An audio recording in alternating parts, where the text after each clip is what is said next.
this open session that's being recorded, and then we'll go into closed session. We'll have discussion, and then we'll be talking about the biospecimen access policy. I wonder, in terms of driving this, I guess I'm on my screen, and I'll switch over then.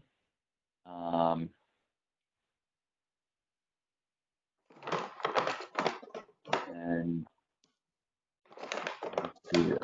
public. Great. So I'll just echo Tran's words. It's a pleasure to meet with you. I'm sorry it's not in person.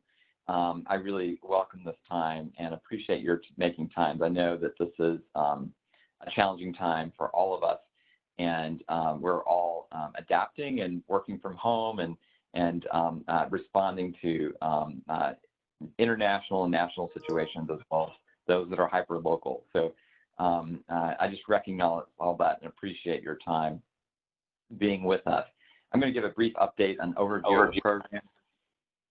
And this gives us a count of where we are and our current enrollment.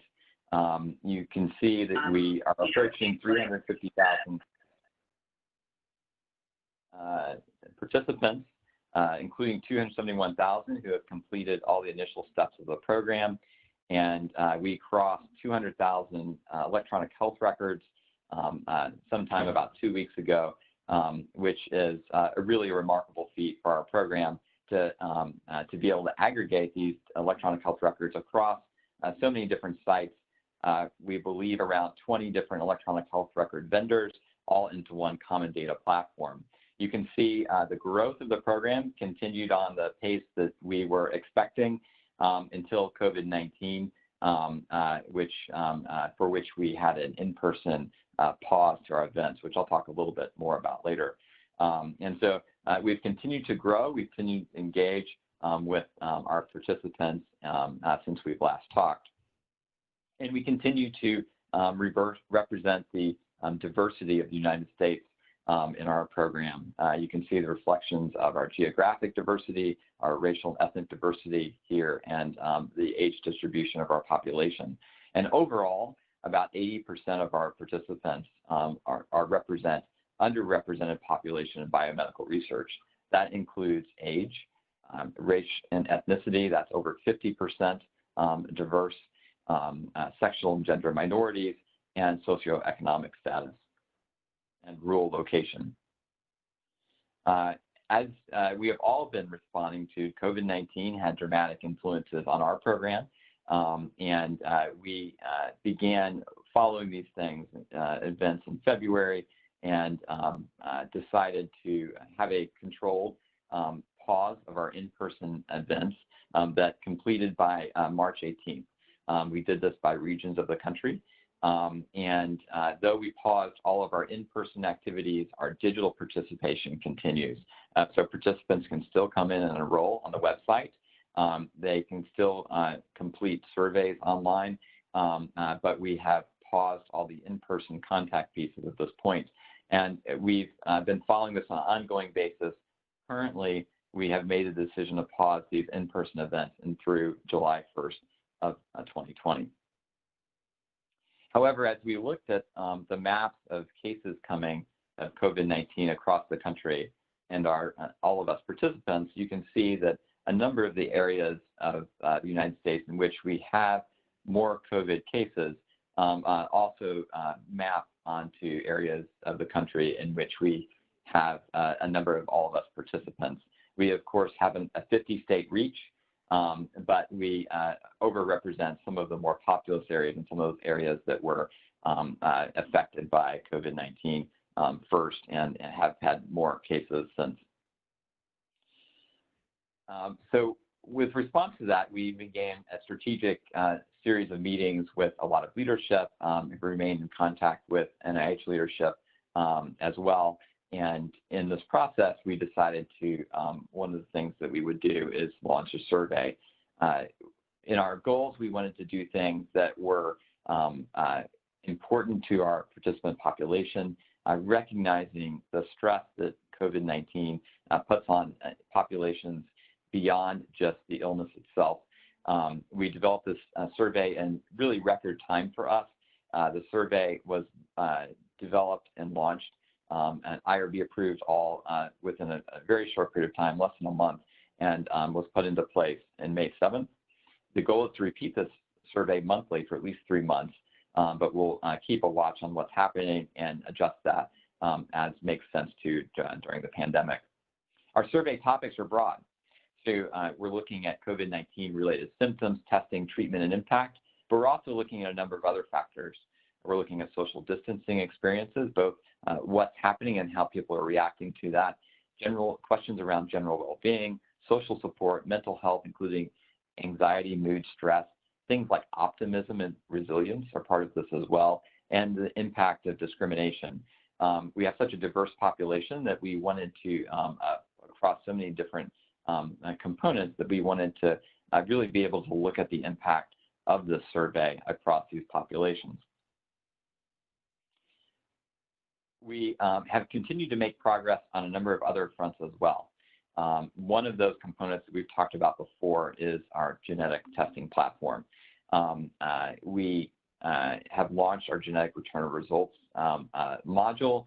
So that means new enrollees as they come into it, in addition to doing the normal consent modules and a consent to share electronic health records, are also offered information about getting results back for genetic testing. And we have 2 major types of genetic information we're looking to return: ancestry and non-health related traits, and then health related traits. The former are being driven through genotyping assays, and these assess millions of variants and will provide what some people would call recreational genomics, things like your genetic ancestry, whether you're lactose intolerant or why you can't taste cilantro. And then on the other side, we have, driven by whole genome sequencing, the health-related genetics. So that's the so-called ACMG59 variants currently, which are things like inherited cancer syndromes or cardiomyopathies, and then pharmacogenetics, so the impact of drugs on their efficacy and side effects. And so we've been working along with the FDA and IRB in this process, and have been maturing these processes.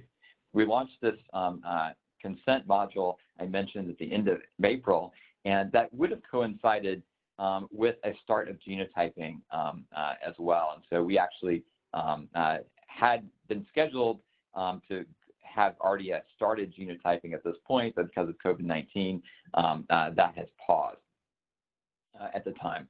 So all the rest of the activities around this are on track.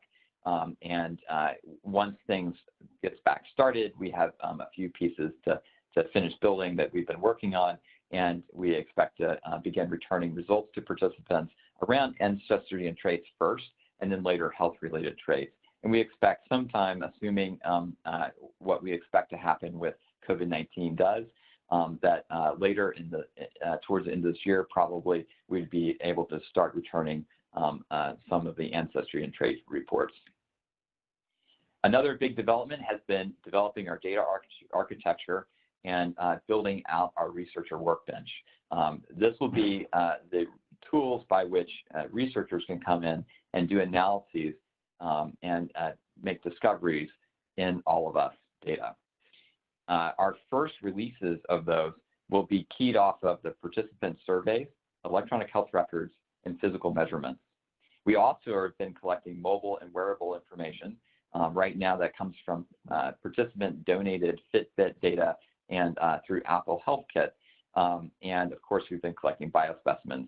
These latter 2 are not part of the elements that we are launching with the initial launches of the Research Hub, and because they're newer technologies. As we bring in the first 3 elements, they come into what we call a raw data repository. We curate the data, including harmonizing across the different sites and all the different EHR vendors, for instance, and mapping in the surveys to the same common vocabularies as we use for electronic health records. But we also employ a privacy methodology and do a lot of quality assurance in there. And then that becomes the curated data repository, which is the resource that will be accessible to researchers through what we call the Research Hub. And that's hosted on the Google Cloud-based platform, which is security tested rigorously, has been authorized for use based on these privacy models and security testing. The researcher workbench, as part of the Research Hub, has three major components. As researchers come in, they will be able to create workspaces. These workspaces allow them to develop a number of different projects. And once a researcher comes in and is authorized to use the resource, they are given a passport to analyze the data. That passport enables them to create any project that is within the guidelines of the program. So, you can't re-identify people. You need to tell us if you're doing research that could be stigmatizing a certain population. And there's a few other rules that are part of the education process. And then once you're there, you can create cohorts within there. Individuals, for instance, all the individuals with type 2 diabetes may be on a certain medication, or individuals over a certain age. You can create these largely visually using graphical web-based tools. And then to do analyses at launch, we provided Jupyter Notebooks, which are tools that allow you to use a variety of programming languages. At launch, that will be the R statistical language, or Python, as our initial tools for doing data analysis. At beta launch, researchers will need to have someone on their team who know R or Python to do statistical analyses. Not everyone will need to, but in order to do analysis of the data, they'll have to know one of those two programming languages. We already have a lot of data. Though we launched a little over 2 years ago, as you can see here on that first column, you can see that because we have electronic health record data from sometimes going back decades, we have quite a bit of data on these individuals. You can just see the density plots here. The PPI represents the surveys, which obviously started when people started enrolling. But it allows you to do analyses back in time in these data, even though we just are a few years old. One of the things that we thought was really important as we developed this program was to go through and do a series of projects that test the diversity, utility, and validity of the All of Us data. And this is a screenshot, our picture, from some of the many people that have been working hard on these data, and over really about the last 9 months or so, to test the data that we have and show that we find associations that we expect to find.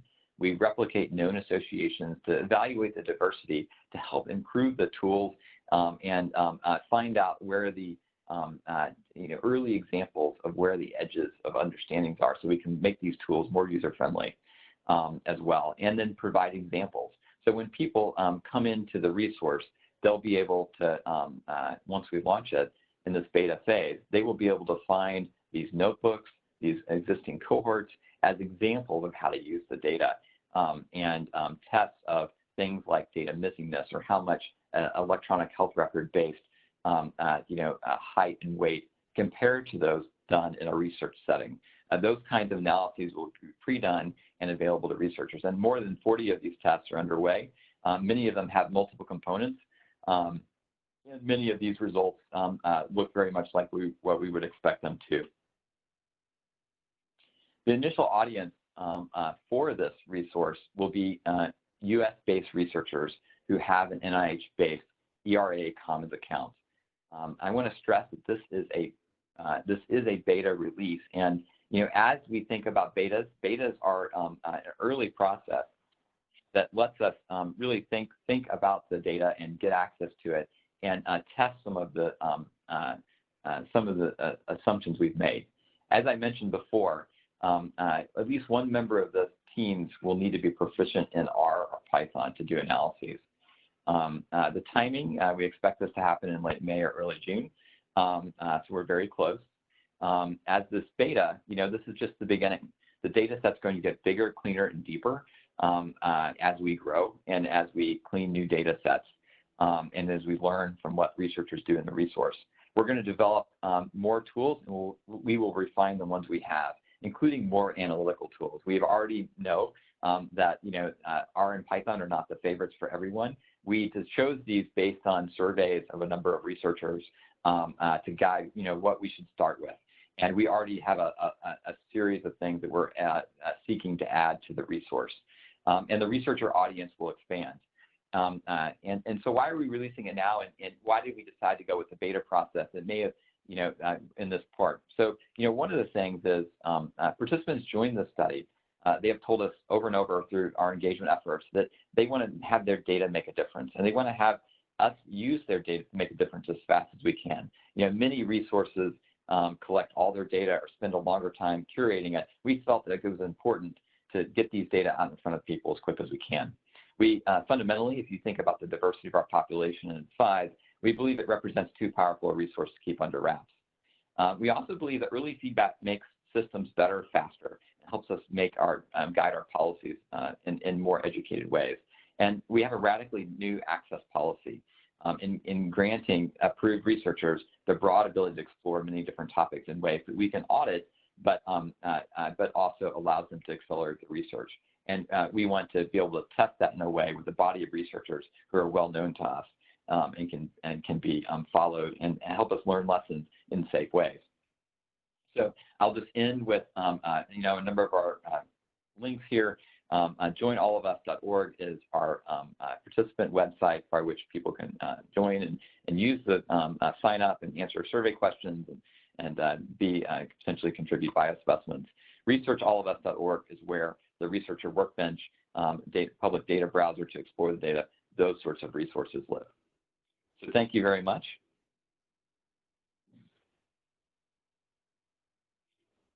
Now we'll go into Thank you, Josh. closed